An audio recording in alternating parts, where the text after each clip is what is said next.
And unfortunately, especially in the United States, there is a very large movement to modify Islam. And in fact, just recently there was a newspaper article in the San Jose newspaper about, unfortunately, one Muslim who is unfortunately, and I say unfortunately because you cannot commit kufr and have these other qualities at the same time. People are claiming that he's a Muslim scholar and he's the leader of Muslims. They just opened a new center in Southern California for the teaching of Islam and dialogue among Muslims and Christians. And the founder of that new center, who is, as I said, he's supposedly, the people call him a Muslim scholar and so forth, he said clearly that this is a center that is for a new brand of Islam. We consider things like cutting the hand of the thief or killing the murderer as unethical. And these are things clearly from the Sharia, and he is saying that these things are not to be practiced, they are not the best way of life.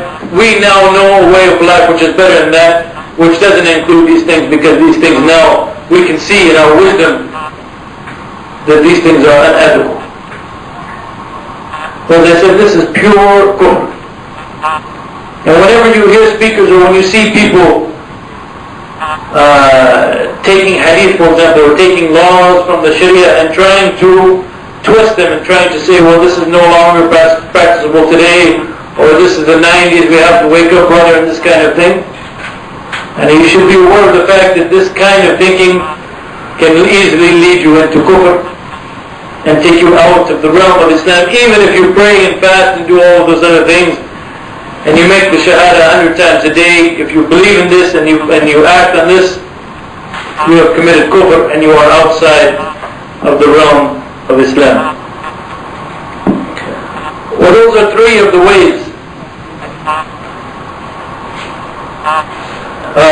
that someone can make kufr. A fourth way is a well-known. By the way, I'm not trying to discuss I'm not discussing them in order of importance or something like that. In the sense that there's obviously, for example, committing shirk. Shirk will be the first thing that comes to your mind as an action that is kufr. But because of the limited time, I want to discuss some that perhaps are not always discussed, and perhaps that some people don't realize that these actions are actually kufr and can take the person from Islam into kufr. Well, another action of these, and this one is fairly well known, is the kufr, basically of turning away from learning the religion, basically turning away from striving to practice the religion and so forth. Kufr al-i'rad. Allah subhanahu wa ta'ala says, وَمَنْ أَظْلَمُ مِمَّنْ ذُكِرُ بِآيَاتِ رَبِّهِ ثُمَّ عَرَضَ عَنْهَا إِنَّ مِنَ الْمُجْرِمِينَ مُنْتَقِمُونَ. Allah subhanahu wa ta'ala says, who does more wrong than the one who is reminded of the signs or the commands of Allah subhanahu wa ta'ala and then turns away from it?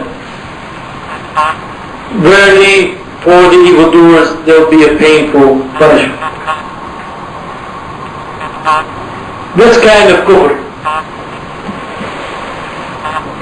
is the kind of kufr where the person doesn't apply Islam and doesn't learn about Islam and doesn't even care to apply and learn about Islam, although he still claims to be a Muslim. He still calls himself a Muslim. Even if he calls himself a Muslim, he is actually committing an act of kufr. You will find people, for example, in this country in particular, but also in the Muslim world, they are calling themselves Muslims, they are claiming to be Muslims, but when you tell them, for example, they don't pray, they don't fast, and when you tell them this is what Allah says in the Quran that you have to pray and fast, they just turn away and they don't even want to hear about it. How come they're claiming to be believers and they don't want to hear what Allah subhanahu wa ta'ala is telling them in the Quran. Again, all of these aspects of kufr, if we keep in mind what Islam and what Iman, true faith, is all about, it is very clear why these actions are kufr, why they are the antithesis or the opposite of what Islam and Iman is supposed to be all about. Here you are claiming to be a believer, claiming to believe in Allah subhanahu wa ta'ala, believe in the Prophet Muhammad sallallahu alaihi wasallam. And Iman isn't just, by the way, a statement of the tongue. When you claim that you have Iman, you claim that you love Allah subhanahu wa ta'ala. You claim that you fear Allah subhanahu wa ta'ala. You claim that you have hope in Allah subhanahu wa ta'ala. So in that case, where is the love and the fear of Allah subhanahu wa ta'ala when someone comes to you and tells you that this is what Allah says or this is what the Prophet Muhammad sallallahu alaihi wasallam said, and you don't even want to listen to it? This shows that in fact you don't have any desire to obey Allah subhanahu wa ta'ala. You don't have that love to do those things that Allah subhanahu wa ta'ala loves for you to do. You don't have that fear of Allah subhanahu wa ta'ala, that you fear His punishment when you don't obey Him, and so on. So this is actually a sign that you are void of Iman. You actually have no Iman whatsoever. Allah subhanahu wa ta'ala described in the Quran by saying that these are the people who do the worst wrong.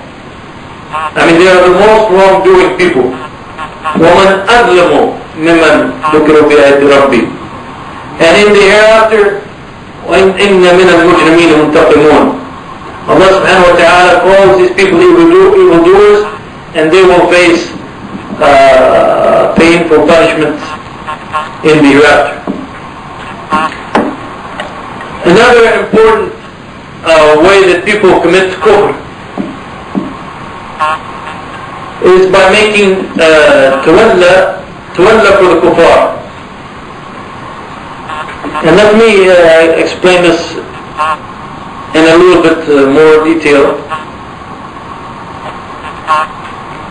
And let me distinguish between two concepts, two topics that even some scholars fail to distinguish between. One is the concept of al-wala.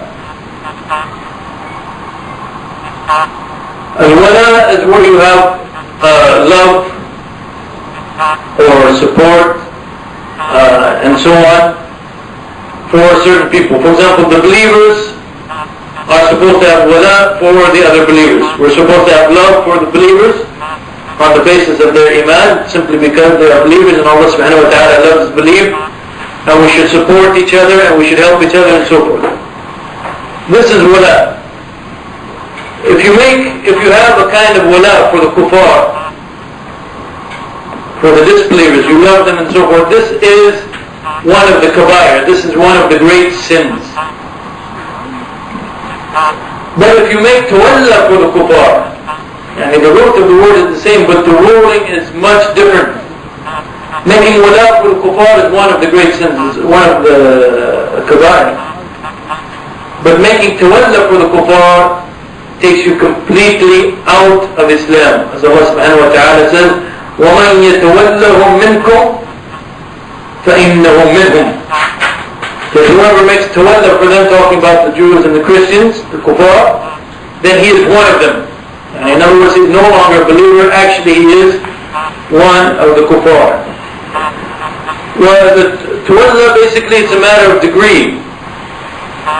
Tawalla is where you love the kuffar more than you love the believers. And you support the kuffar more than you support the believers. And you might even support the kuffar against the believers. This is tawalla. And this is kufr. And this takes the person out of Islam.